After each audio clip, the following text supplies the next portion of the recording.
This is a pandemic. I felt it was a pandemic long before it was called a pandemic. Are there words about a pandemic at this point? No, we're not at all, and we have it totally under control. We're now up to our 8th case in the United States. How concerned are you? Well, we pretty much shut it down. You know, a lot of people think that goes away in April. We have contained this, I won't say airtight, but pretty close to airtight. Within a couple of days, it's going to be down to close to zero. There's a chance that it won't spread. It's going to disappear. One day, it's like a miracle. Almost everybody that we see is getting better. And it could be everybody, too. They're going to have vaccines, I think, relatively soon.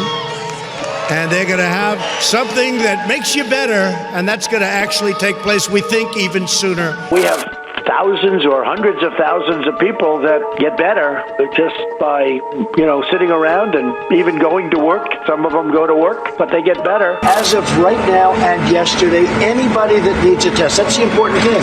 And the tests are all perfect. Like the letter was perfect. I'm not happy about the lack of the appropriate number of test kits, that's for sure. What do you say to Americans who are concerned that you're not taking this seriously enough and that some of your statements don't match what your health experts are saying?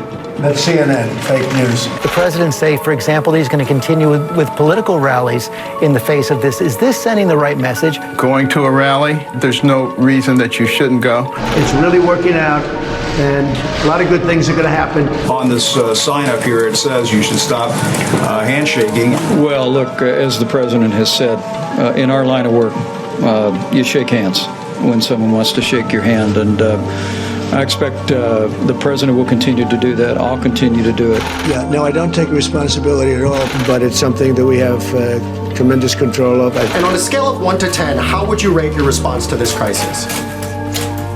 I'd rate it a 10. This is a pandemic. I felt it was a pandemic long before it was called a pandemic.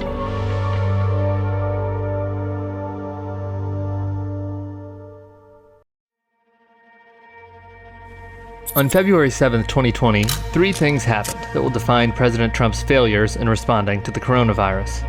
First, at 2:58 a.m., Li Wenliang, the brave Wuhan doctor who blew the whistle on COVID-19, died from the virus.